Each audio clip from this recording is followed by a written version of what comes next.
Hey, everyone. Hi. Here we go again. How are we doing? Thanks for joining us. Not bad. Not How is bad at everybody all. this evening? Cold. Yeah, Cold. it's getting cold out there, isn't it? I think winter's, I don't know whether it is officially winter, but outside it's freezing. In here it isn't, but outside cold. Yeah. Yeah. And it's Been due to very get a lot cold. colder Had next some- week by all accounts. Well, Friday's not looking good. I know we've got, supposedly 3 days heavy cruising. Without giving away where I am, I've got 3 days heavy cruising coming up, and Friday's not looking good. So No. I think I'm going to have 2 days extremely long cruising, and then a day off on Friday, I'm hoping. From what I can see, I think Saturday and Sunday we got some 50-mile-an-hour gusts coming in. By Yeah. all accounts, yeah. So, and I believe get Friday them as well. You know, I wasn't reading, but a friend was reading that it's something like 60-mile-an-hour gusts on Friday and heavy rain showers. So everyone knows how much I love the rain. So I don't want to move. So, but I'm going to have to, otherwise I could get in trouble. Not that you tell everybody that you don't like the rain, Gary. No, not much. I shrink in the rain, Dave. Oh, I don't don't. like the rain. Somebody I'll tell just say hi Joanne. to a few people. Hi, Stuart. Hi, Jenny. Hi, Andy. Hi, Lewis. Hi, Eugene. Hi, Lee. Hi, Marlo. Hi, Carol. Hello, Carol. Carol's there watching us. Yeah. Hey, Good Steve. to have when you all we- along with us. Steve, when were you last called a melon banger? Oh, just What's the other Sunday? day by all What's accounts. How did we get into melon? Oh, I know what it was. Look at his cat. So, now then, I know that Alan's had a bit of excitement this week in the Have I? marina. Would you like to tell us all about your adventures Yes. that are coming up? Yes, Oh, yeah. yes, indeed. The Canal and River Trust are doing a repair to Culvert 9, which runs underneath the canal from off the towpath side, underneath the canal, and then across part of Yelvertoft Marina land. And what's happening is the canal is leaking into the culvert. This has been known about for months, and we're now in the winter stoppage program. It's a 4-week stoppage from the 15th of November until the 17th of December. I am filming it. So far, I have published 1 episode of what's going on. There will be another one published tomorrow. 4 weeks does seem a long while for what they need to do. Today, they have exposed the top of the culvert. They did that this morning. I haven't looked this afternoon, but it is quite exciting. What is very odd is that boaters can sign up to email notifications about stoppages and closures and things that are happening on the canal, and boaters can select what canals they're interested in. I have seen no notification at all about this particular closure of 4 weeks.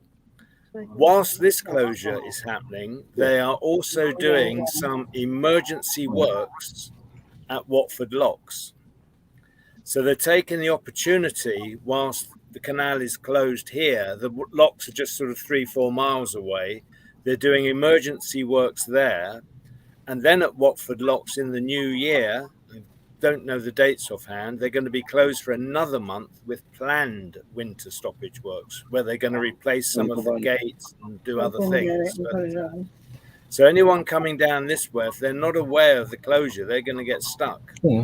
And what we have done, if anyone is interested in seeing stop planks put in place, watch one of my videos. If you go on my channel and look at the recent videos, the first one I did on the Culvert 9 closure, we had a bit of fun in the marina because the moors helped. We had a practice run putting the stop planks in the water. And what the stop planks do, they're long planks, they're about 8 inches, 200 mil by 3 or 4 inches, 75 to 100 mil.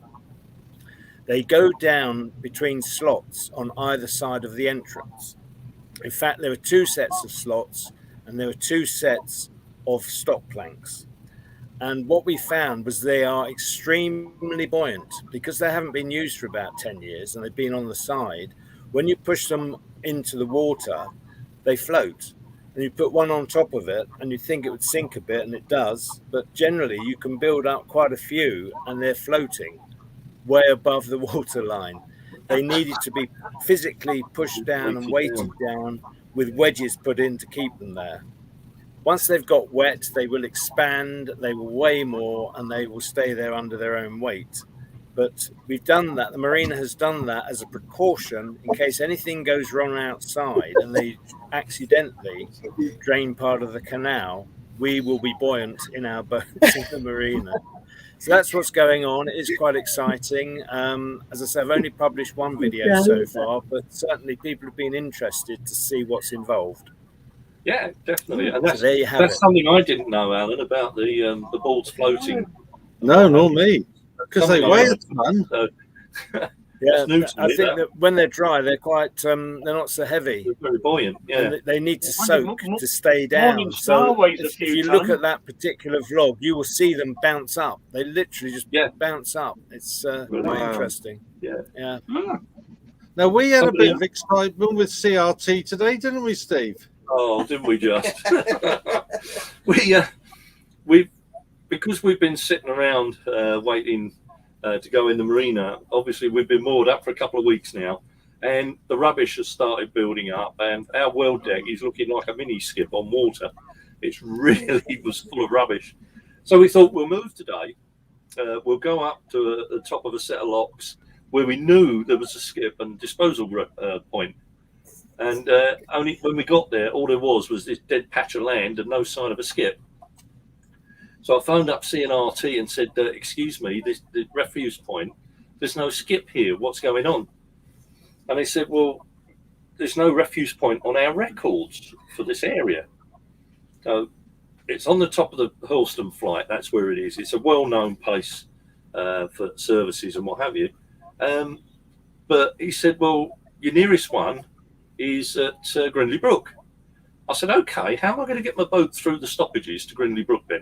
He went, never thought of that.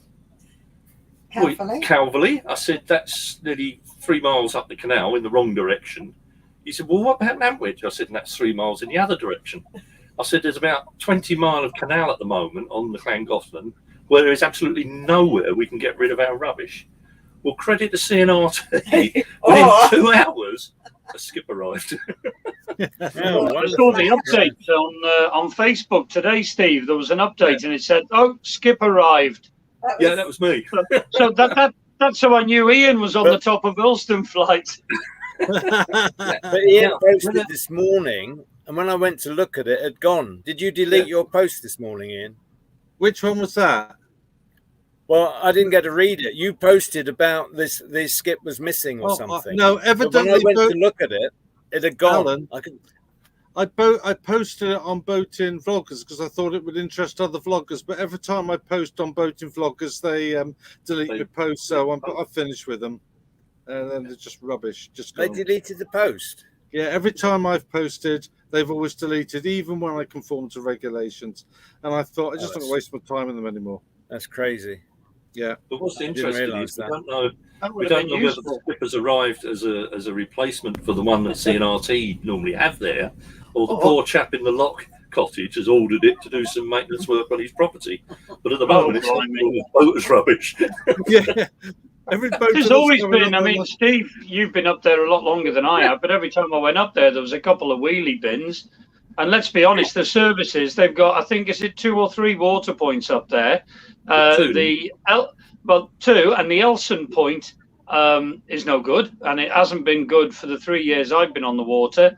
And now they're getting rid of the rubbish. I mean, they've done away with the one at Barbridge now. Yeah, the water point. Yeah, and the waste. And the refuse And the disposal. waste. So it's Nantwich one way down the Shroppy. It's Calverley going up towards Chester. It used to be here at Hurlstone, but the next one now is Grindley Brook. Grindley Brook, which is a good services, but you can't get there. To be fair, but you can't get there at the moment, and you won't until. What you need, Steve, is a helipad on top of Amy Joe. Can I just wish Can I just wish James, Narrowboat drummer boy, all the best for a speedy Yeah. recovery. He's been in hospital for 17 days. Oh, And he's wow. looking forward to this evening. It's great to have you along, James. Thanks for joining us, and have a speedy recovery. It's great to hear you're out of hospital now. So You've jumped the gun on me there, Alan, because I was going to do it. James is a personal friend of mine, mate, and I got the news today. He's messaged me that he's out. So, yeah, speedy recovery, James, and hopefully see you next week sometime, mate. You take care. And hopefully full recovery. Yeah. And while we're making announcements, this weekend's the first weekend of the Nantwich Floating Market. So if you live within a travelling distance of the Nantwich Market, please don't forget to turn up with pineapples. I mean, please don't forget to turn up to see all the guys there. Paul is going to. Board. He's going to love me. He's going to love me, Gary. He's going to love you, Ian. He is going to love you. I tell you what, you'll walk past Baked on Board, it'll be like a frisbee show. You're going to get covered in dough. I tell you what, all the advertising he's getting through this, he'll be doing all right. He'll be fine. Trust me, when you try his pizzas, he don't need no advertising. They're delicious. I know. So we are going along.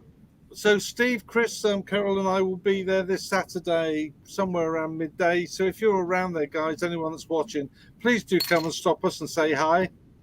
And Paul, perhaps join us with a mulled cider at Paul's. Yeah, and Paul, if you're watching, we want 4, please. What, mulled ciders? Yeah, and pizzas. A whole one. Hey, Gary, do you hi recognize to Chris and this Jane hat? and Narrowboat Poppy. I do. I was looking at it then, Carol. I recognise that. And It's the yours. weird thing is, that hat wouldn't fit my head. It was brand new. It won't It really wouldn't go fit on my mine. head. But it And it fitted, Ian. I got a bigger head than Ian then. I can't get it on. I think, if I'm right, I gave Ian the hat Yes, when you we did. had Robbie on Forgo Narrowboating. I think that's when. you did. Yeah. I got a job to get it on my head, so I must got a bigger head than Ian. The truth, Gary, you probably got more air. Gary, you're being asked by Eugene what the temperature is where you are. He says it's 1 Celsius in Calgary. I think tonight, Eugene and I, mate, how you doing? I think it's about 4 degrees here tonight, supposed to be. It's not much more than that, Gary, where we are. So, yeah. I mean, the morning before last, I got up and it looked like it had been snowing. It was white, and I mean a thick frost white. It was beautiful, and you guys know where I am at the moment. We had it was frost yesterday. Oh, the view was breathtaking. Honestly, it was gorgeous. But I didn't go out to look at it much. I stayed in here and looked out the window. Well, they promised us a high of 2 degrees on Friday and Saturday. Yeah. Oh, joy! In the middle of You're the just trying to day. cheer me up. Yeah, and last night it was you're meant not to here be though, 1 Gary. degrees here. Well, I don't tonight, think it went as low as 1. Yeah. Meant to be 1 degrees and about 3 degrees during the day, but it's been warmer than that. Yeah. But we had a heavy frost a couple of days ago. Yeah. I think it's right. Yeah. Alan, just before we can move on, we're just waiting for our guest, by the way, to arrive in the green room, but he'll be with us very shortly. But Alan, what preparations have you had to make for your BSS tomorrow? There may be people out there that don't know what that is or what you've had to do. Just in general terms, I mean. I'm a bit worried about this, but every 4 years a boat has to have a boat safety examination, and it looks at all sorts of things, including the gas supply, ventilation, your pipe work to the gas, and all manner of different things. Well, one thing I actually spotted was that you need 6 kilograms of fire extinguisher. I only had 3. I had 3 1 kilo fire extinguishers. You've got me looking at I mine. have bought 2 extra ones, 2 kilogram ones. So I now got 7 kilos of fire extinguisher. So that's one of the preparations I've done. You also need to have all your switch off points for your diesel and your gas and whatever it is marked. And I did notice I had no marking on the gas turn off point. and I haven't got it here at the moment, but I bought a very nice brass plaque which says gas isolation switch on it. I've not mounted it yet. I'm going to wait for the examiner to tell me exactly. Well, I know where I want to put it. I just want to make sure he's happy with that. So I have done a bit of prep work for it. They will accept Dymo label as well, Alan, because we've got a fire blanket in a cupboard, and on the outside of the cupboard, it's literally just a Dymo label saying fire blanket. So they'll accept that. I bought this. Let me go and get it. Just bear with me 2 ticks, because it's a lovely plaque. I'm incidentally going to have to disappear for 1 minute at 8 o'clock just to turn my engine off. I've got my engine running. We're going to have to do the same. So, well, I'll look for you two going then, because I'm sitting in a different place tonight, as you probably see, so I can't see my clock. I can help you. Is that any better? Thank you. Now, can you see that? That's a nice piece of kit, that. It is. It is lovely, that, isn't it? I paid, I think, less than £4 for that. Oh, you did but well. I also bought this. That's all right. Oh, little one. Oh, I've not seen a little one. This is I'm sure you have, Steve. This, hang on, where's the camera? This rather poor specimen was like £2.50, and this one was about less than £4. Wow. Because most of the plaques on my boat are like this, you know, for the diesel isolation and other things. They're like this. So this is what I wanted to have. And I think that's very good value. Yeah. For £4, less than £4, particularly when compared with. Dennis Harvey's just said, I don't know if you've seen it, but David Johns has just done a vlog about his BSS. I've seen his, yeah. You've seen his, yeah. It's worrying, isn't it, when they say you have to put these brackets in on your gas pipes and what have you. Be interesting to see what happens tomorrow. There are some quirky things about the gas side of things, which is a bit difficult to explain, so I won't go into those details. But I'm hoping all will be well. I'm sure it will go. So I'm a bit tense about that, I have to say. I don't want to be told that I failed. We've just recently had ours, Alan, a couple of weeks ago, and I'm sure all the boaters will agree with us. It's like taking your car through an MOT and hoping it's going to pass, isn't it? Yeah. You in the back of your mind, you think, I know it's okay, but have I missed anything? And there's always that little niggle in the back of your mind that, oh, did I do that? And is it? Well, I think the trouble is, David was brought out. I used to work in the petroleum industry, and you did, and you know that the regulations change, because you've got to keep these people that make the regulations have to justify their jobs. So regulations change all the time. So you know things do change. Well, that was apparent in Johns's vlog. I mean, there was things there that he had to do because the regs have changed. So. Yeah. Ben is just asking. Mine is actually due, I think, on the 19th of January, and you can book it in to be done within the 2-month period before it is due. So I'm not waiting till closer to the date. That's why I've got it booked in November. So if anything does need doing, I've got a period of time to do it. So I'm just keeping my fingers crossed for tomorrow. As I said, 1 or 2 aspects that I'm a little bit worried about, but things I know of that aren't right, I have corrected. Well, fingers crossed for you, Alan. We'll be thinking. Yeah, good luck, man. Good luck. What's that? Usually we've had it scrolling quite quickly, so I don't know what your last post actually was. The question was about the temperature, but we did ask Gary the temperature. Yes, that one. It was that one. Yeah. Yeah, the one about the temperature. Yeah, done that. I can't see any others from Eugene. Yeah. And welcome. Can I just as well quickly make a quick hello? I had a lovely visit today of John and Ruth Bridgewater, who live in Sarasota in Florida. And they came to say hello to me today. So it was great. They spent a good few hours here, had dinner here. They didn't come all the way from Florida to see me. John is originally from the UK. And Ruth is, I think, from Ohio, I think. So they did make a bit of a detour today to come and say hello. So it was great to see you both. So thanks for coming. And thank you for the gin. Brought a bottle of gin. We're just being asked from Narrowboat Dizzy. We haven't got a name, but it says, "Evening all. 3 weeks until I move on to my boat.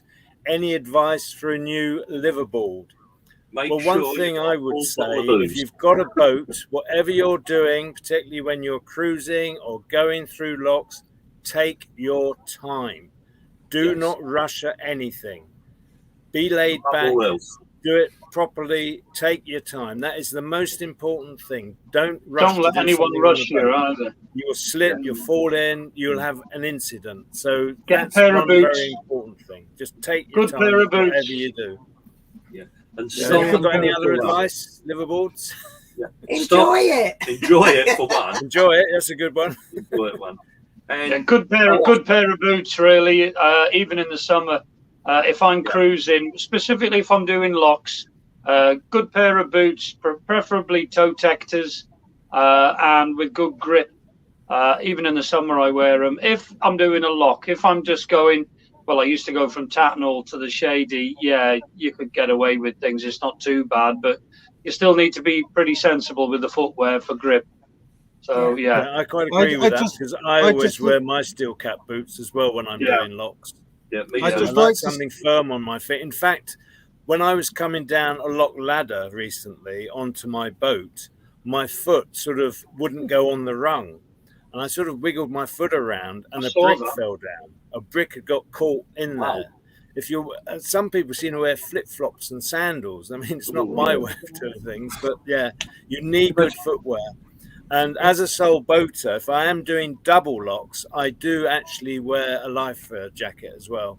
Yeah, on double locks, if I'm with someone, I don't worry about it. But when I'm by myself, I do wear a life jacket. Just before our guests come in, can I just add my 2 pennyworth? Keep your fuel tank full, especially this time of year, and your water tank full. That way you'll always be able to keep warm or move around, and you will always be able to have a cup of tea. It might sound silly, but it's which stops the diesel bug and it keeps you moving. So that'd be my 2 tips. Final word, don't be afraid to ask other boaters if you're not sure. They will always help you. We find most boaters are only too willing to help people who have not been on the boats long. Very much so. Please, if you're not sure, ask.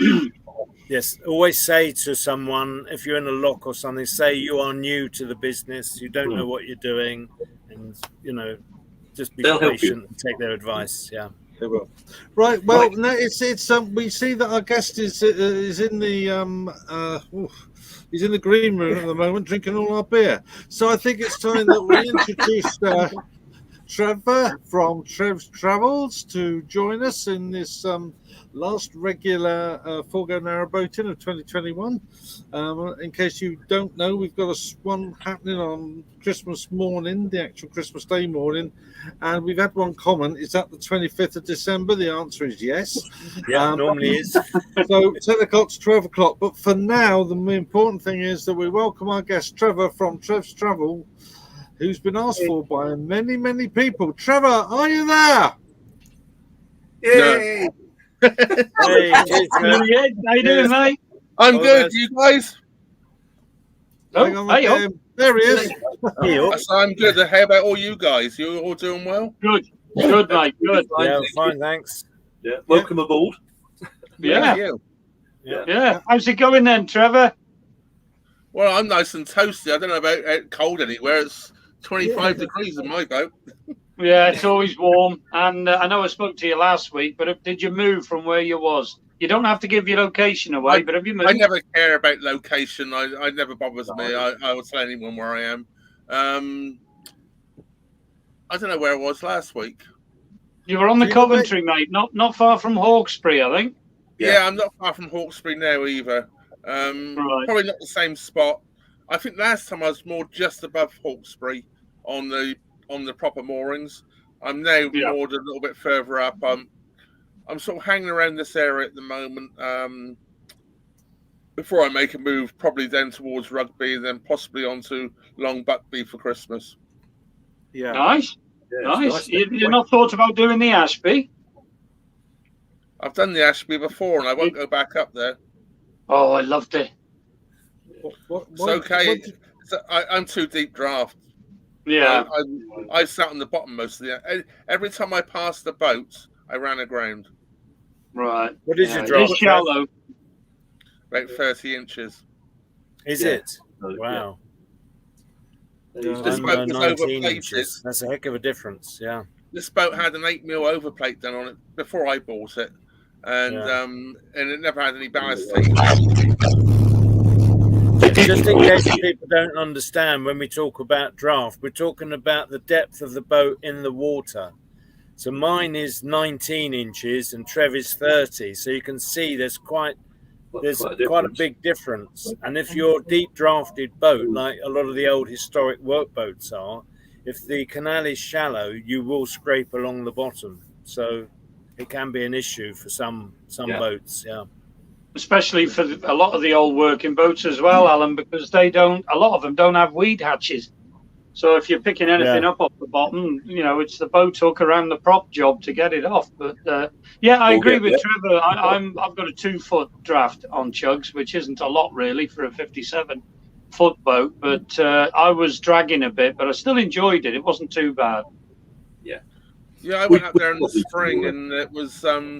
I enjoyed it. Don't get me wrong; it's a lovely canal, but I didn't enjoy just on the bottom time after time after time. And it's nice and clean most of it, so you don't pick up a lot of rubbish. But it's just you can hear it scraping the bottom here, there, and everywhere. And it's just the prop. You're always worried about stones in the prop, if nothing else. Yeah, can you go a bit on this?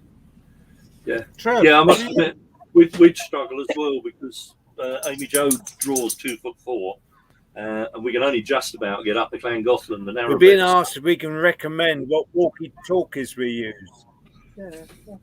We use these. Brilliant. I'll get mine. I bought some walkie-talkies recently, and mine are Motorola. Yeah, these are Cobras. Brilliant.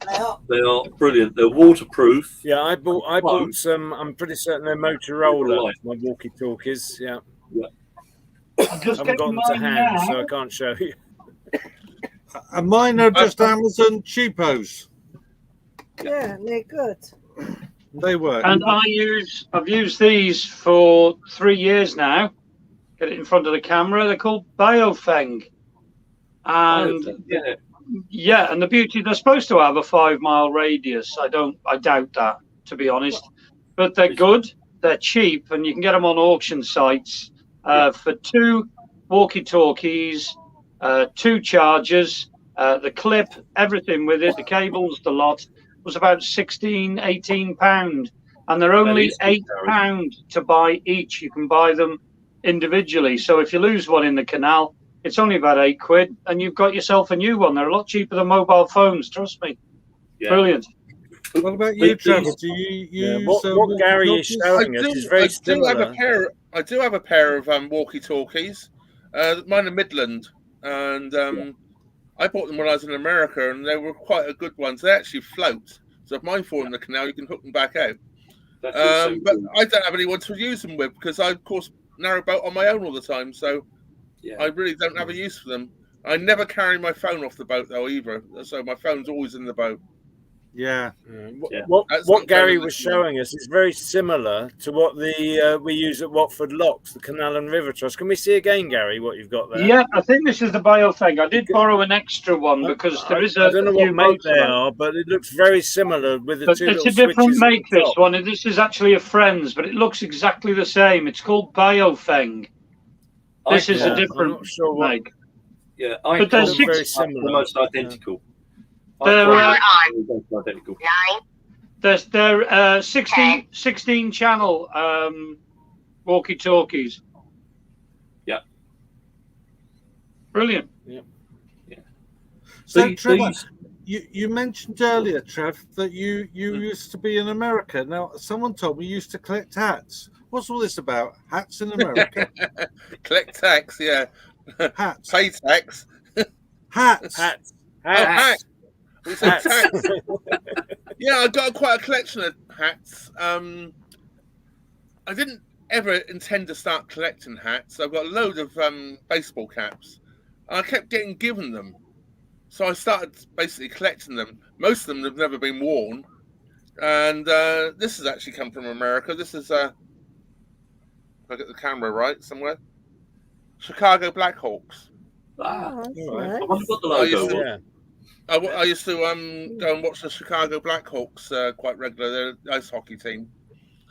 And the other ones have given me, people used to say, oh, I like your hat, and they give you another hat, and you get another hat. Mhm. I've got like 40 of them in the cupboard here. I could go and grab some if you want me to. Yeah, come on, let's have a look. Yeah, go Yeah. go and get an assortment of that. Come on. All There's a watching this boat. live, folks. There's a boat just gone past me. Hi, making new memories. Wow. Yeah. Good God. Blimey. Tony and Jan, I should have said. Well, we haven't got much traffic, fortunately, but when we're at Barbridge, Let's oh, round look the at this. Oh, my God. Hey, the great That's thing just is, a couple. Trev, you're going to have to put them all back tidily afterwards. Trevor, you'll have to grow another head. Yeah, a fishing. You know that Fishing thing where they club pass I the belong hats to over along? A lot of them were given to me by transport companies because I was a logistics manager. Conway Freight.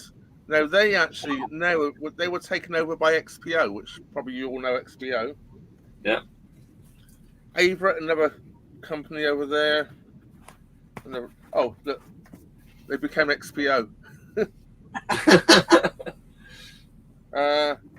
Another fishing club I belong to. And another You got to pay, I Rick. think I just got various different ones here, you know. Yeah. Another Chicago Blackhawks one.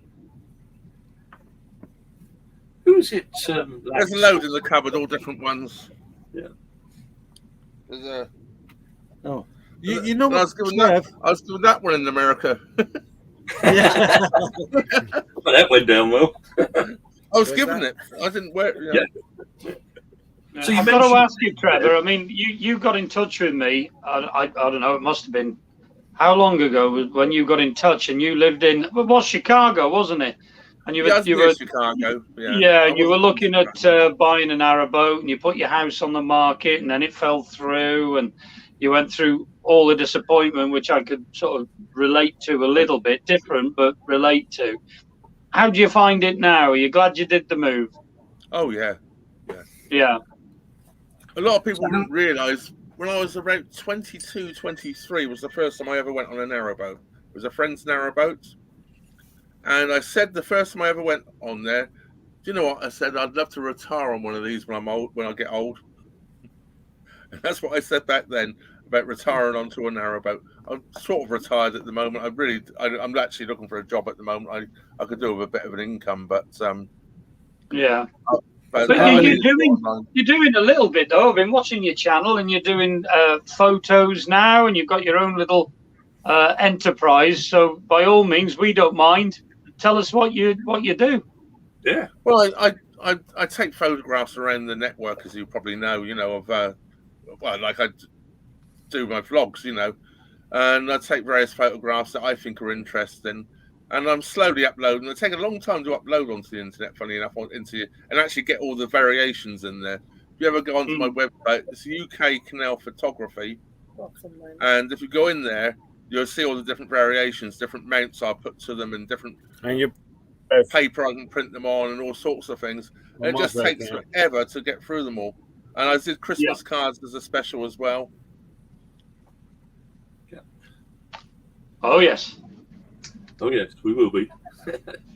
Sorry, So, carry on. yeah, but it's been a bit slow going. You know, it's I haven't covered my costs on it yet, shall we say? That's a certainty.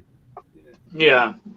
Well, let's hope someone watching wants some Christmas cards, because I know you do Christmas cards and things. So you never know. Yeah.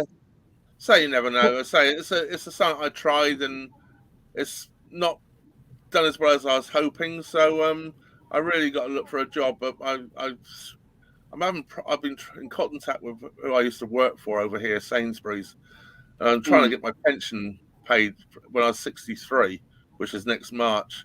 And they reckon it was agreed that it would be 65. Well, I know it was 63, but I don't have any paperwork. I think it was destroyed when I had a flood in America. So I don't have the You proof. can draw a pension from if it's a private pension, you can draw them from 55. Yeah, well, they reckon that the thing was at 63, I wasn't supposed to lose anything. Right. It's supposed to be the full benefit, but because at the time, back then, of course, the pension age was coming down. It was supposed to have meted, wasn't it, at 63? Men and women were going to meet at 63. Well, that didn't happen, did it? No. But at the time when I took the pension out, that was the plan. The government pension was going to be at 63 for everybody, and it didn't happen. And so now it's all they're playing awkward. And of course, they say they don't have the paperwork. Of course, they've got a copy of the paperwork. It was signed in triplicate at the time. Of course, they got copies of it. Yeah. There's got to be records of it somewhere. I mean, I don't want named companies or anything, but you mentioned Sainsbury's. You brought that up, but they'll have a private pension company. Can you not get in touch with them? Well, that's what I've been in touch with. Right, and they've lost the paperwork. They reckon that the paperwork they have say it's 65 when I don't lose any benefits when it's a full maximum. And I said, well, it's not what I had. I know. I don't forget these things. This is important stuff. But I'm still arguing with them. So, well, good luck. But really, at the moment, that's why I'm looking for a job for a couple of years just to tie me over. I don't want to take not at full benefit. Yeah, that's true. Yeah, I did that, and it makes a big difference. I retired. I lost 25% of my pension by going early. I don't regret it. I mean, it's but you do lose a lot of money if you go early. So yeah, well, at 63, they're telling me I lose 21%. Oh, that's a lot. I mean, I was 57, so I mean, I expected to lose some, but at 63, that's. Yeah, it's 10% a year plus 1% administration charges. Yeah, that's it. Oh, there you go. Yeah. Can I just interrupt a minute? Alan's sending me messages privately because his screens are going blank and he's having trouble hearing some of us. But can I just say that up here in the studio, you're fine, absolutely fine, Alan. We're not losing you at all. That's good. But we've also had a comment from someone saying that they can't comment. I can't make comments, and someone else has made the comment that the comment box for people has disappeared. But for some reason, I can't chat anymore on desktop. There's something is going on.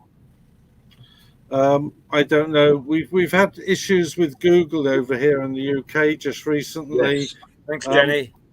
I think it was some Sunday. Google went down completely, and we didn't think we were going to do our live in the afternoon, but it did come back in time. But it was definitely Google issues too. I've actually had something very strange happen. This is my tablet. Yeah. And down here, where it should say Google, it actually says Google. It's got GOOGSLE. Google. Google. Yeah. Well, this Christmas time, nearly. And that happened when the Google had that problem a few weeks back. Yeah. Google, not Google. Maybe they've got the same problem again. A lot of people are saying they can see and hear you, Alan. So yeah. When the Google had that problem a few weeks back. Go off. We are getting feedback. Trev, can you shut the camera off? Yeah, I think. Sorry, that was me. I was just seeing if that my comment would come up.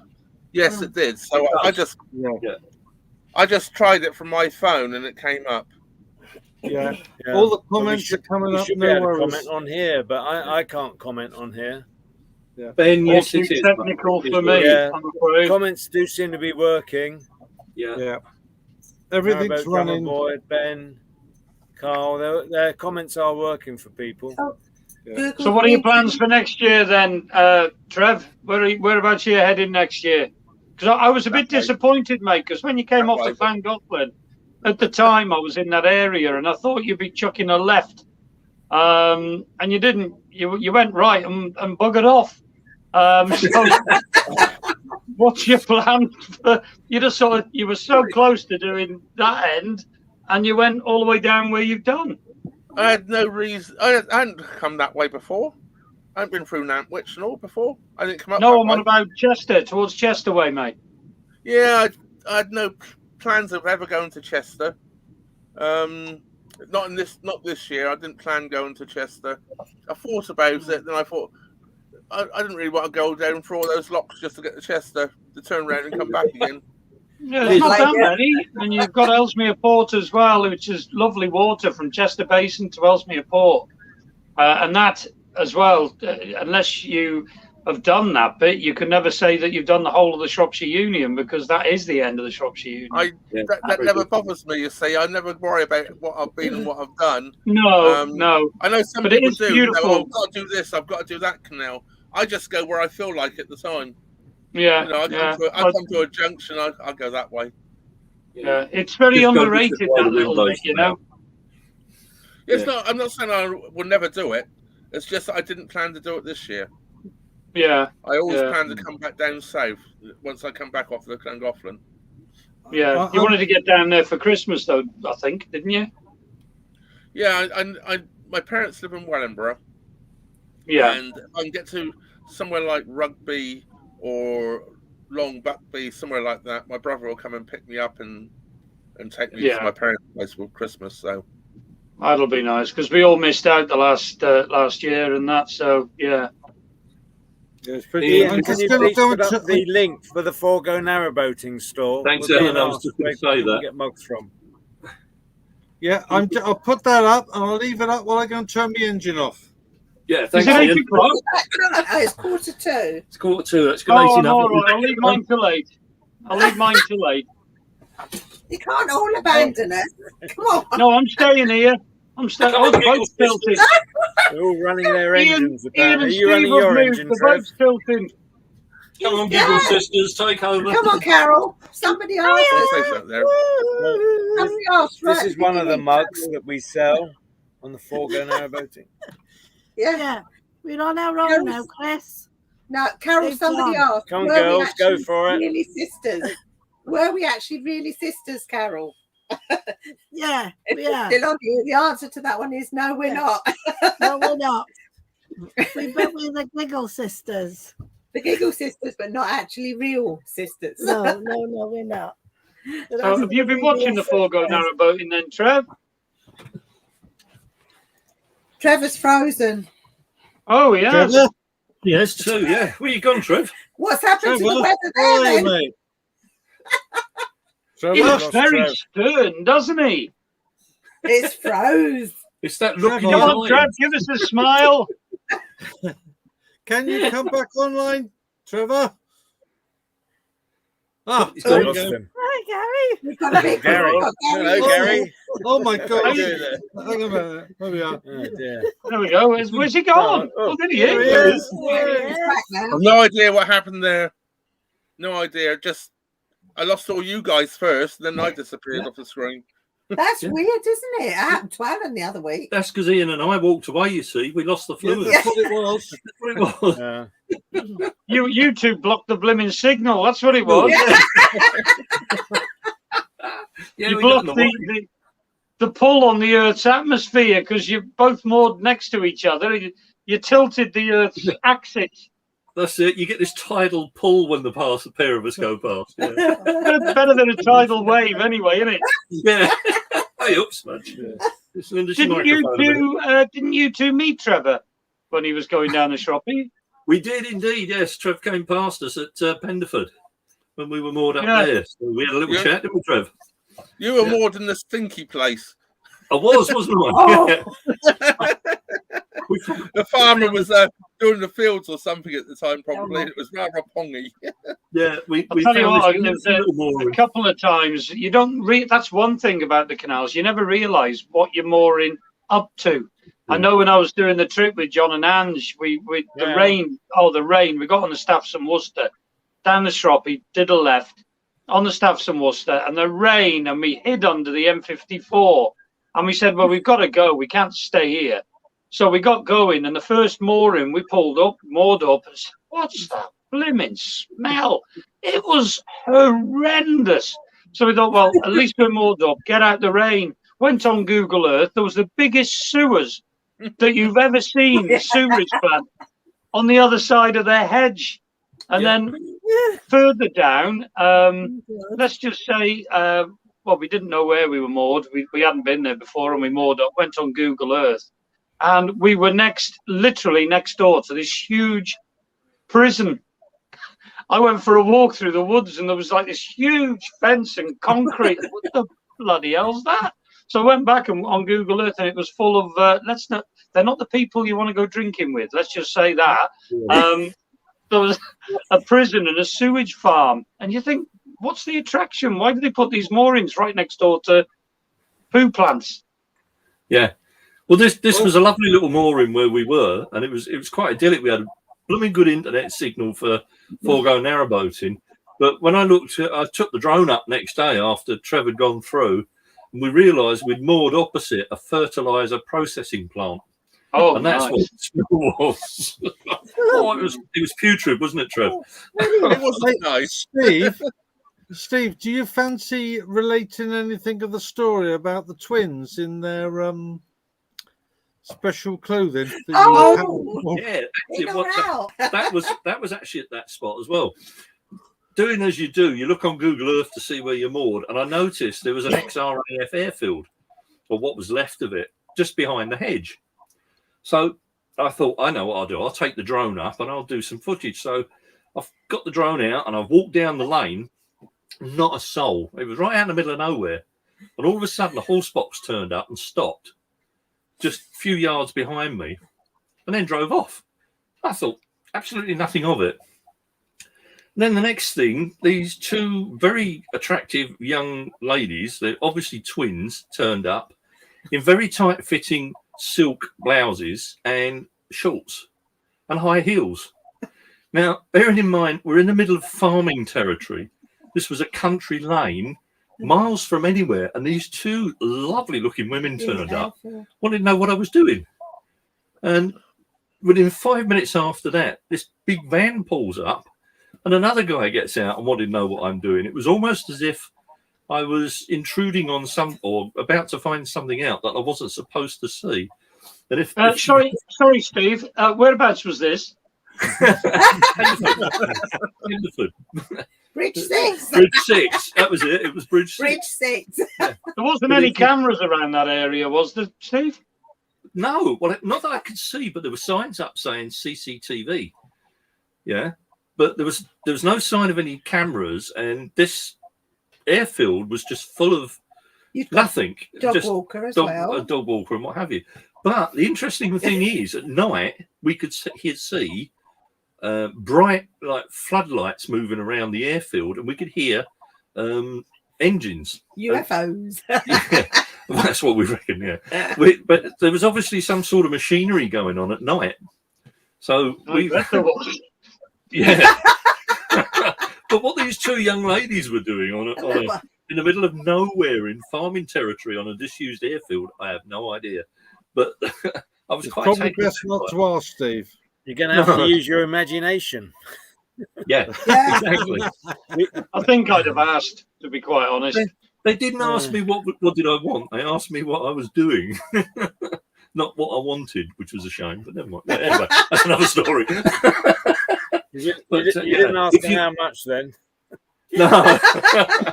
But if you've ever read any of Andy McGee's books, River Rats and Canal Pusher, it was a scenario identical to that. And Alan's actually quite interested in that. So, yeah, it was really weird. It really was. They came from nowhere. An interesting comment from Boating David. He's now on Google Earth trying to find out so we can go down there. David, it's Bridge 6, mate, on the shop. We've been asked by Bob if there are any more lockdowns planned in Britain, seeing there are a lot on the continent. Oof, I mean, over here, England, Wales and Scotland do their own thing, and I'm only interested in England, and there are no lockdowns planned. I think the government is trying to keep the economy going, Yeah, things aren't too bad. In fact, there's a shortage of workers. It seems to be the problem at the moment. But there's one down here that wants to work, isn't it, Trev? Yeah, I'll tell you what, though, you apply for a job, and as soon as they realise that you're 62 years old, they don't want to know. No. I know they can't say it's due to your age, but it's, they ask for a CV, so you send them a CV. They can't ask you your age, but you can they ask for a CV and your education. Well, if I was at college between 1975 and 1979 or whatever it was, 77, it's a pretty good chance that I'm not 25 years old. Trevor, what did you do when you were in America then? What was your main occupation? Logistics manager. Yeah. Right. But didn't you do cooking as well while you were over there? Or I got that wrong? No, when I first was over there, I helped out in a bar for a while, and I worked in a pizza joint for about 3 weeks. Have you ever thought of putting a pizza oven on the front of your boat? No. Well, you number do one, well. I don't like pizza. Good on you. I tell you what, though, I watched you one time, Trev, making your mulligatawny soup, mate. So when we meet up, please have them ingredients on your boat, because I love anybody that knows me knows I love a good soup, and that looked blooming good, mate. Fair dues, that did look good. I rarely make soup. It's actually, the funny thing is, I'm not a big soup eater either. I can make soups, obviously. But you like your spices. You were going to do a company with spices or something at one point, weren't you? I got lots of spices. Yeah. This you might be just about to see through here my spice rack. Yeah. That's half of them on there. There's 30 different spices up there, and that's only half of them. Did that soup honestly taste as good as it looked? Probably better. It was. Thank you very much. It was. That was absolutely delicious. Yeah. Trev, although I didn't say at the time too much because we were in lockdown at the time. But there was a guy that walked by the boat quite regular, and would do things. And anyway, I gave him some. A bowl of soup. Yeah. I gave him some, and he absolutely loved it. Yeah. Oh, it looked good. Mind you, Gary can turn out a good soup, Oh, Gary turns out an excellent soup. My soup is legendary. So your broccoli and Stilton one. Question for you, Trevor. Oh, off Jules. Hi, Jules. Hi, Jules. How you doing, Jules? I can do vegetarian food, but I'm not a vegetarian, so I don't normally cook it. It's funny because I make a curry. I'm not a vegetarian, but I'm not a big meat eater, really. I could easily go vegetarian, but I do a mushroom curry. And I think apart from Alan, I think Ian and Steve have tried it. I'm sure you have. But I like sort of vegetarian curries and things. What's that? Yeah, I don't eat vegetarian food. I'm quite sorry. I can't really read. I'll tell you what the problem I have is cooking specifically vegetarian food, and especially vegan food. I just don't. I wouldn't cook it for somebody because I would have a habit of perhaps putting another butter in or something. You know what I mean? And the vegans would go party over it. So I just stay away from saying I would ever cook it. It's not like vegetarian soup. I might go. I might make a soup and think, it's a bit bland, and add an OXO cube to it or something. You know what I mean?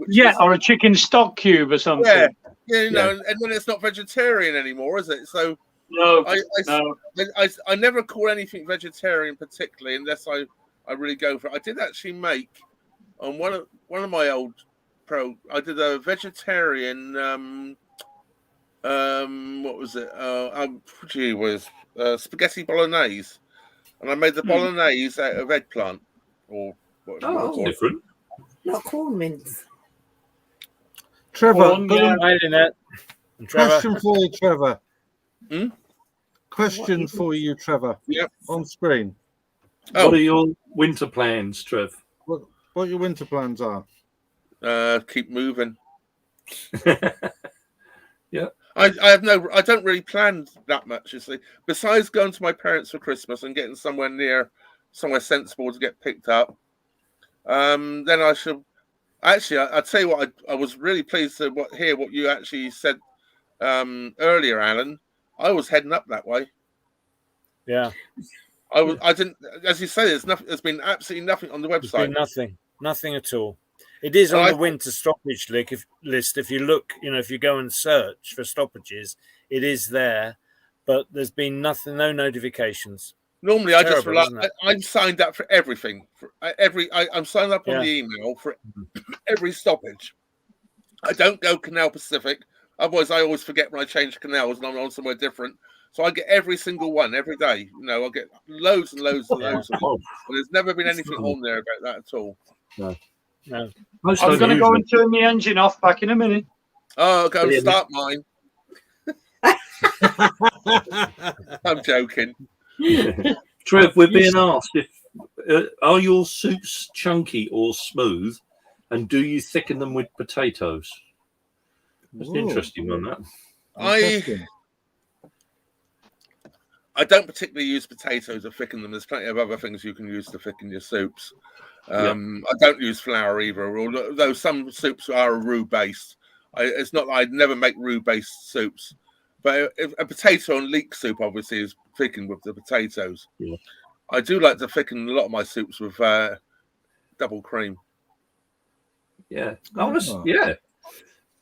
I bet that makes them taste much better with the cream, I would have thought. Yeah. So that's one of my thickeners I use. And if you put a splash of lemon juice with your cream, it makes it thicken very quickly. Now, Trevor, you need to speak to Chris. You need to speak to Chris and ask her about, and I'm going to get the name wrong, St. Clement's Trifle. St. Clement's Trifle. You'd love that. What? Sorry? St. Clement's Trifle. It's cool. Sounds like you need to get the menu from Chris. It is outstanding. You would love it. I'm not a dessert person. I very rarely ever eat dessert. Very, very rare. But Trevor, get the recipe and make it for me, and you can pop it round. Tell you what, we'll get Chris to make it for you, Gary. Yeah, that'll do. Yeah. Yeah, I've just been asked if I put pineapple on my cheese top rolls. Well, here's some pineapple slices. But no, I've never put one on a cheese top roll. No. I do love pineapple. We've already bought our tin for when we go to the Nantwich Fair on Saturday. And I've got one in the cupboard as well, Ian. I didn't want to take a proper pineapple because I've heard Paul's a pretty good shot. So I'm not taking a real pineapple. Mind you, I would imagine a tin of dirt pretty much. So, I don't know. What have you got there? Lemons? This is my dessert bowl. Oh, yes. Fresh fruit. Yes. Fresh fruit. That's all I ever have for dessert. Yeah. Very healthy. Very healthy indeed, yeah. I don't mind the odd little piece of lemon on my chocolate gatto. No. But there's satsumas there, there's pears, there's persimmons. I just ate the last apple today, actually. I ran out of apples now. What on earth's a persimmon? I mean, I think that my mum told me to stay away from them when I was little. What the hell's a persimmon? Sometimes called Sharon fruit. Oh, yes. Well, there's a punchline there, but I'm not going there. But yeah, Sharon fruit. Never heard of them. Not heard of that one. Never heard of them. I've heard. They're delicious. When I was at school. It looks a bit like a sloe or something like that, doesn't it? That's a bit big. No, it's quite big. The only bit you can't eat is this. I'll get the picture here. Trouble with the camera because it's all back to front, isn't it? Yeah. You go the wrong way. This is the bit you can't eat. The rest is all edible. Yeah. But I love them. Trevor, while we've got your attention a minute, Trevor, can you record us a short Christmas greeting so that we can put it on Christmas Day Live, please? I can indeed. and send it through to me. And anyone that's watching that wants to send them in, can you send them in now, please? Because we're trying to put it all together for the Christmas Day broadcast. So a short Christmas greeting would be a wonderful. And that's anyone, not just vloggers. Yeah. Anyone that watches. Anybody that's watching, yeah. Anybody that's watching. No matter Anybody that's on our Facebook page, if you just send a private message to any of us, really, and then we can make sure that they get on air for Christmas Day. So that'd be nice. Yeah, and a quick hello to Paul and Anthony. They've joined us tonight as well. So, oh, hi, both. Hi, lads. You all right? Yeah. Stu Hall's asked, do any of you have bikes for short distance travel, like going to a shop? Well, Steve and I did have bikes, but we actually sold them because since we had Smudge, we never used the bikes. I don't think Gary's got a bike. I'd be blimmin' lethal, Chris. Blimmin' heck, can you imagine me on a bloody bike now with my eyes? God. That'd be good fun. I'll video it. Yeah.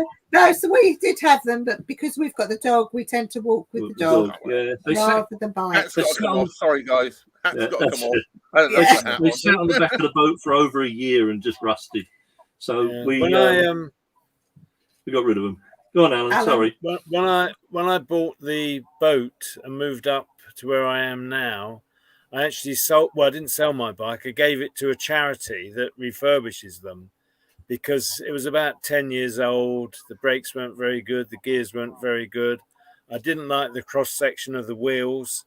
The tyres were getting a bit ropey, and I've been umming and ahhing ever since. The plan was to get another bike, and I've been thinking mountain bike, folding bike, electric folding bike. But electric bikes at £1,000 a pop. I just wouldn't get the value from it. No. But the bike concept is still in the back of my mind. I think it would be handy to have a folding bike on the boat. So maybe one day I will buy a cheap one. But to be honest with you, you know, Chris, I was joking. I could easily, with my eyesight, ride a bike. I'd be fine with a bike. I think if I was getting one, and as Alan just said, if I had the money, they're not cheap by any means. But if I could get an electric folding bike, I certainly think they'd be beneficial. But then again, you've got the added problem now. Anybody that wants to pinch a bike has got the equipment to get rid of them, to actually pinch them. So when you go off your boat to go to the little store to go and get your shopping, I mean, do you take the bike in the shop with you to do your shopping? I wouldn't like to leave £1,000 plus bike outside some of these shops, not the places where I've been moored recently. Gary, can you get 3-wheeled electric bikes? They call them I am not saying a word. Oh, you're obviously can. It's my eyesight. I've still got my sense of balance. Seriously, Alan, I wouldn't Trevor, consider electric. How about you? Do you have a bike on board? Yeah. No, never will. No interest in having a bike. I prefer to walk. I walk everywhere. Yeah. If we're getting shopping, we walk and get a taxi back. Well, number one, if I have a bike, carrying the shopping bag's awkward. Yeah. Yes. And I can carry an awful lot more walking than I can with a bike. You know, and you've got to store it somewhere. My big backpack I put on, which is insulated, so in the summertime I can put anything that can spoil in there, and I can carry a couple of big shopping bags at the same time. That's more than I'm ever going to carry on a bike. Yeah. Well, we go truck racing. Steve and I have started this new craze called truck racing. Truck racing. There's a lovely slope at Nantwich, and we sit on the trucks at the top. And if you get enough speed up, you can cruise all the way down to Aldi on them. Those that don't know, a trug is literally a 4-wheeled canvas cart that gardeners use, and we've found it's brilliant for carting shopping all the way down the towpath. Yeah, Gary's got one as well, haven't you, Gary? Yeah, well, I've got a grandad trolley here, but there's a couple of boaters that I'm cruising with at the moment who've got them, so we use them regular. And I went with a friend, and we went down to I was at Nantwich. I'm nowhere near Nantwich at the moment. But we went to Nantwich and she says, I just want to couple of bits and bobs just to get me through a few days. I said, well, okay, you go and do your shopping, and then I'll get mine and I'll meet you outside. Well, I go with a little basket because, you know, with the ready meals and stuff like that, and perhaps a bottle of one alcoholic beverage.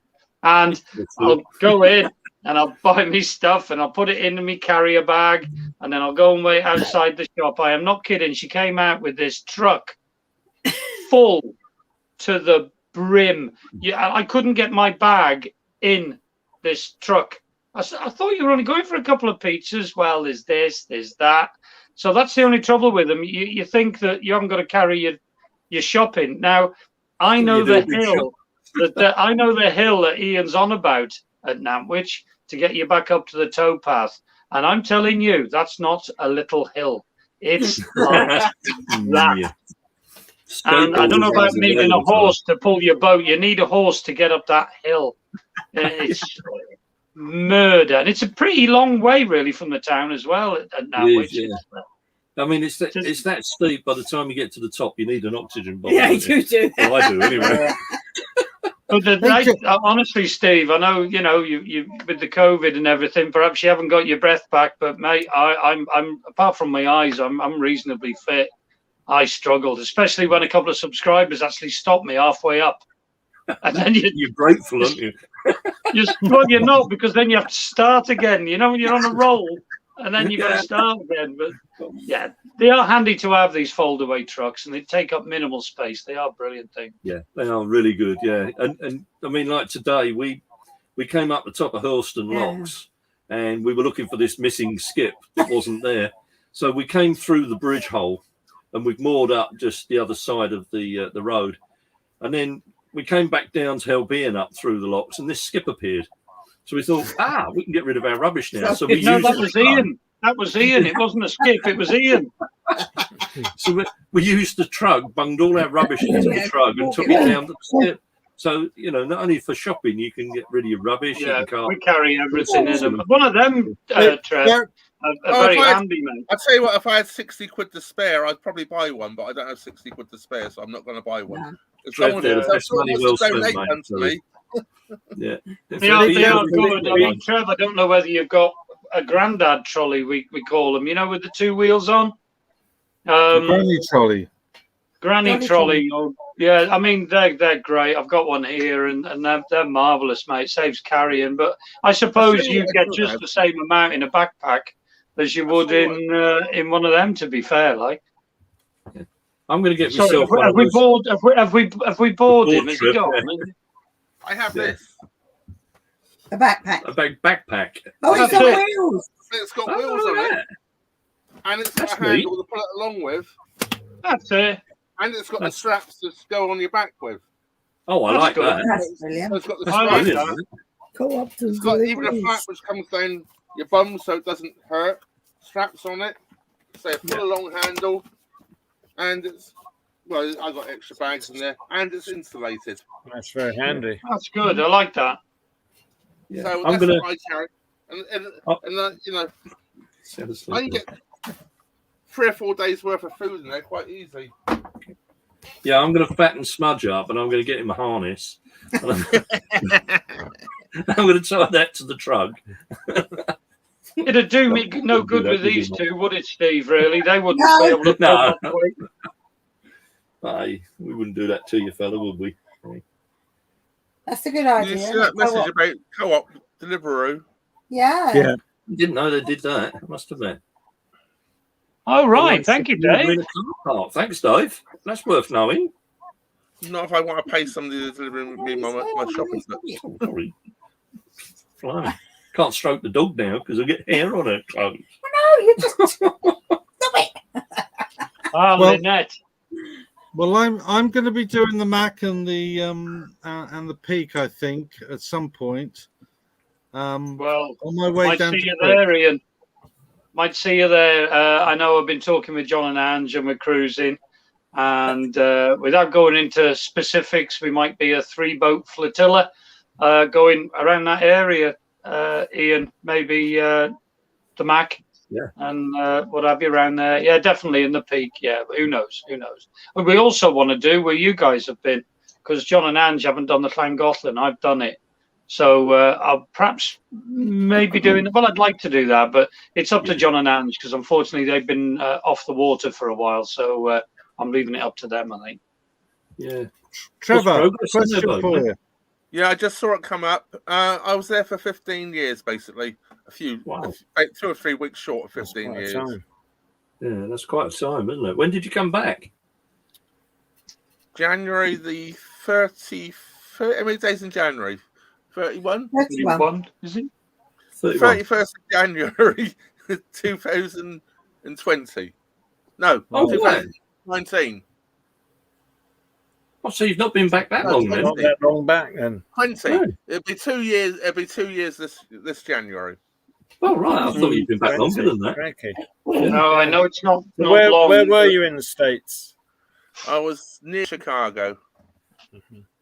I was about 70. Of course, in the States, when you say you're near somewhere in the States, you know, I was 75 miles away from Chicago. Yeah. That's near. isn't it? Yeah. That's near. Yeah. So the Windy City.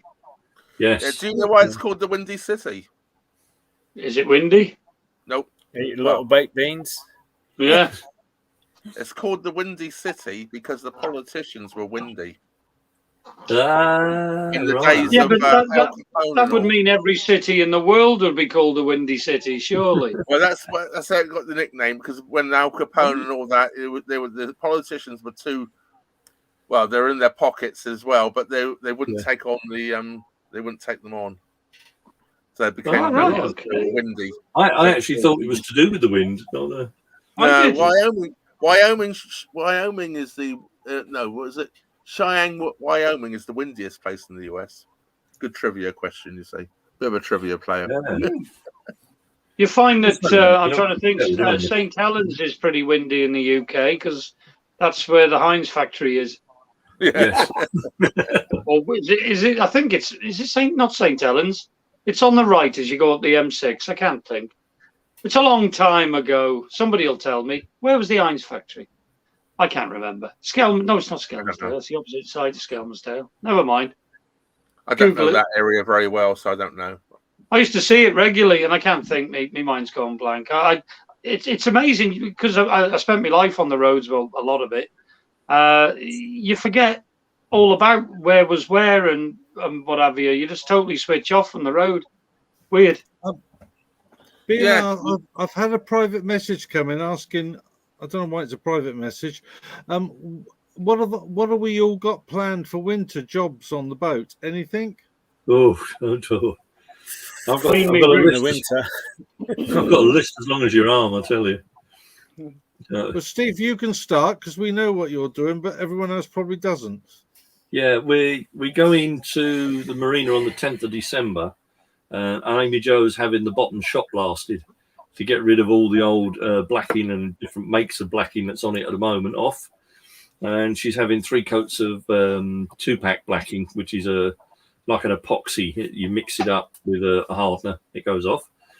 The gunnels are going to be completely repainted by my good self. The back deck needs redoing, and the world deck, which is the little low deck in the front of the boat where you stand to get on at the front. I lifted the carpet up the other day, and it lifted all the paint off the steel with it. So I've got that to do as well. So major repaint in 10 days coming up. Well, you'll be okay. Now, I'll tell you what, Alan did some very good video vlogs on blacking, didn't you, Alan? He did indeed, blacking, yeah. I did the blacking this year when I did it myself. Yep. So what have you got any jobs planned? Alan, have you got any jobs planned this winter? Not really. I think I do want to try and get the sides of the boat better, paint-wise, but I don't think winter's the time to be doing it. No, not no, it's not. No. So not I'd wait for better weather to do that. Yeah. So there aren't any mega jobs to be done, no. Gary, are you doing basically giving the boat a good clean and just protecting any little rust spots I've got. I've got little bits and pieces to be done. It's general. Winter has a different. It's a different thing. It's a different. I can't think of the word, but boating becomes a very different existence during the winter. Yes.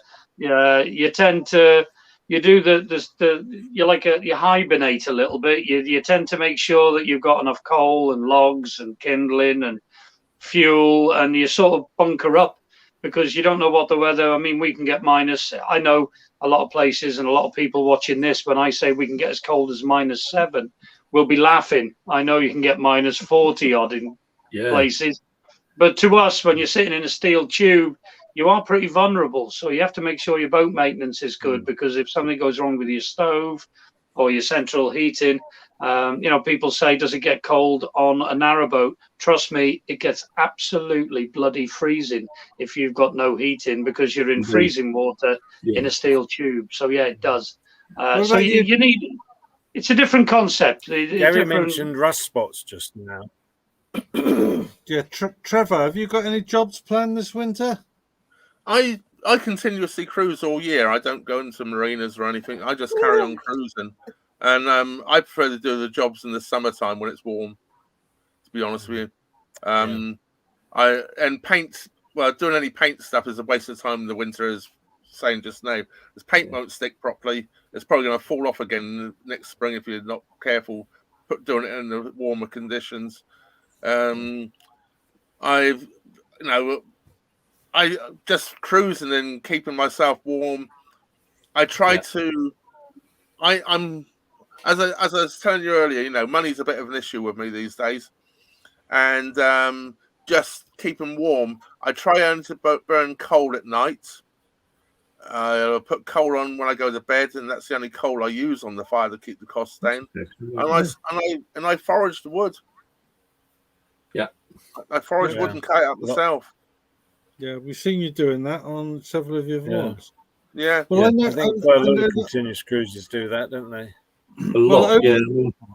You can usually tell winter's coming by the amount of logs on the roof of continuous boats, because they're like squirrels gathering nuts. They gather what we call boaters' gold, which is wood for the log burner. So it's a common I've got a load of wood on the roof of my boat at the moment. I went down to I didn't go down to the basin because the basin was closed at Coventry a week ago.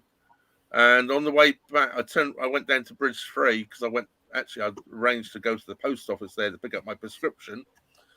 And on the way back, they'd been up there cutting down the towpath and cutting down a load of hawthorn on the towpath, and they left it all on the sides.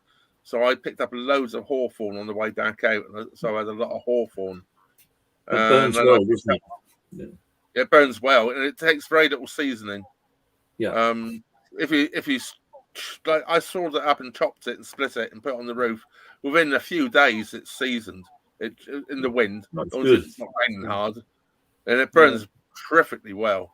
Lovely heat, and burns clean. And I also got some dead ash as well, which is dead. Obviously died from the ash disease they got, and they've taken down some of that as well. And I got some of that as well, which burns so hot is unbelievable. I can't put just ash on my fire, or it gets too hot. Yeah, Can I just say what I'm doing over winter? Yeah, by all means. Yep. I'm going to put some cupboards above the bed for storage, because one thing since Carol's been on board is that we seem to be lacking storage. The other thing that I'm going to do is I really a lot, Carol, doesn't it? I really cocked up when I got loads of stuff. I cocked up when I built the dinette last year. Those that follow me will know that I changed my dinette or built a dinette. I've done it all wrong, so I'm going to readdress that. So that'll be coming out sometime next year. So that's what I'm planning to do this winter, just to finish off that one. Yeah, just to add, I mean, we've said I'm going to be doing a lot of painting, and yes, it's the wrong time of the year, but luckily we've managed to find a DIY shed with heating. So it's probably going to cost me an arm and a leg in electricity, but it'll be well worth it. I don't like painting in the summer because I like to cruise in the summer. So if I don't paint in the summer and I can't paint in the winter, the boat never gets salted. So this year earlier Gary mentioned rust spots and things, and I think I'm quite lucky with my boat because I look at other boats and they get spots of rust on the roof, around the windows. I've got none of that. none of that at all. So no, mine isn't that. I think it's with good quality steel. You know, it's and good preparation. Mine are chips, you know, little chips where you catch it on things, just little chips. Yeah. So I just want to protect them before they come, you know, major. I get scratched on the gunnels. I did all that in April, all scratched again now, but easily made good. Easily sorted, isn't it? Yeah. But, it's the cabin sides and the roof, isn't it? That if you can keep them good, then that's it. But a lot of people get rust around the windows, don't they? It comes around the windows. Yeah, we're getting some coming through as well. We were asked earlier about are we surprised that people overseas are interested in narrowboating? Well, I'm not surprised because the way it is over here is pretty unique to us. I know they've got canals in Europe and places, but you know, in Australia and America, they may have canals, but they're big things, you know, like ship canals. But over here, ours is quite unique, really, our canal system. As far as I know, there's nothing quite like it anywhere else. And it's interesting. So it doesn't surprise me that there's a lot of interest in what we're doing in our canals. It's a 200-year-old network, and it's a fantastic thing for us to enjoy, isn't it? It really is. I think that's the thing, Alan, is the fact that it's 200 years old, and it's almost ancient, if you like, and it's still going, and it's still very popular. And I think that's why a lot of people abroad are interested in it. Yeah.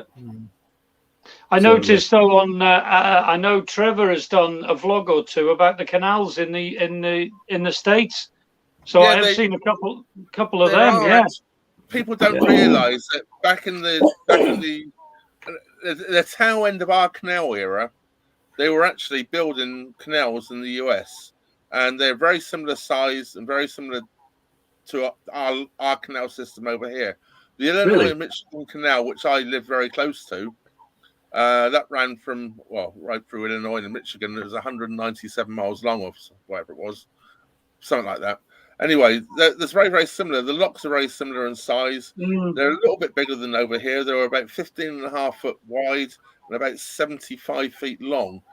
But bit like a double canal. Bit like a double lock. Yeah. The boats were a little bit bigger, and they had fly boats and all sorts over there. They had canal boats, package boats, and I have actually seen a narrowboat in the US. Wow. That's not, what was his name? There are some smaller rivers in Jack canals Power. Where Jack you watched Jack, yeah, Jack Dyer, yeah. Who was the guy that took his canal boat over there? He wrote Narrow Dog to Carcassonne. I can never remember his name. They took the guy that wrote Narrow Dog to Carcassonne, which is about a gentleman who took his narrowboat from Stone on the Trent and Mersey with his wife and Whippet all the way across to France over the Channel and then down into Carcassonne. And he wrote a book about it, which is a very interesting and humorous read. It's called Narrow Dog to Carcassonne. But cut long story short, later he had his narrowboat shipped out to America, and he sailed it from the East Coast all the way across to the West Coast. So when you said, Trev, that you'd seen a narrowboat in America, it might have been him. You never know. It could be. Yeah. And I believe, I'm trying to think where I saw it. I think it was on, it was when I was out one day, when I was out towards the, what's the Blibbin Great River?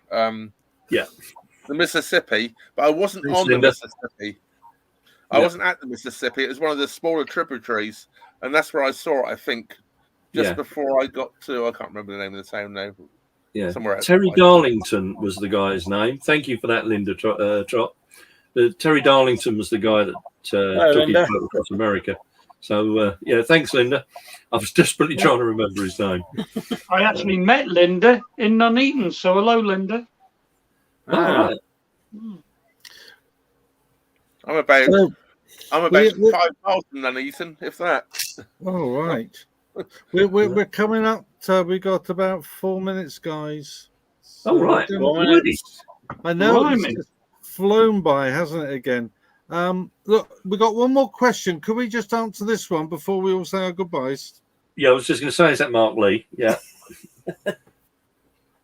Yeah, actually, it's a very interesting question because we're just getting to a point now where we've started continuous cruising, and we're quite interested to know the answer to this one. Can Trevor help us on this? Could you help us on that, Trev? What do you do about doctors and dentists? Doctors, well, I am registered with a doctor. I use my parents' address to register to a doctor, which is in Wellingborough, which I've only ever been to once. But for prescriptions, I use a company called Pharmacy to You, which is online, and they once a month they'll email me telling me it's time to reorder my prescription. I click on their link, I click what I need to order. They send an email to my doctor, who fills the prescription and sends it, or does the prescription, sends it back to them. They fill it and they'll send it to any address I ask them to. So I always use post offices, and I use Poste Restante, and I just get wherever I happen to be. That's worth knowing because, I mean, I've heard other people say they have to jump. I mean, Mike on Minimalist had a doctor's appointment, and he ended up jumping on the train and going down to London for his appointment, and that could work out quite expensive, I should imagine. Yeah, I'm sure there are. I've not really looked into it because I haven't needed to, but there are.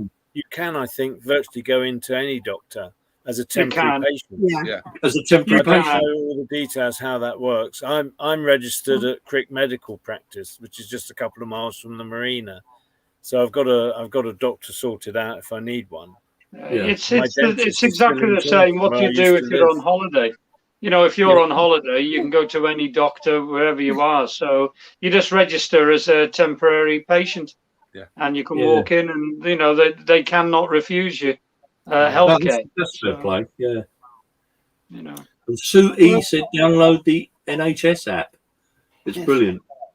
Oh right, we'll have a look into that, Sue. Yeah, thank you. I'll get the NHS. So you got an NHS app on your phone. Right, guys, we've reached that NHS time where it's time to say cheerio, and until next time. So, who wants to kick off? Say goodbye. Yeah, Alan, go on. You go first. Say goodbye. Goodbye to everyone. Goodbye. Goodbye.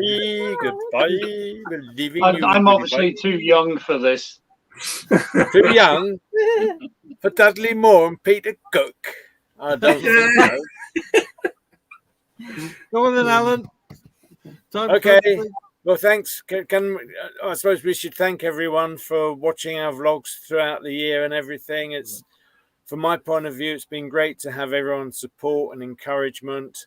I'm going to keep the vlogs coming. I have got some editing issues that I will be talking to you all about in a future vlog.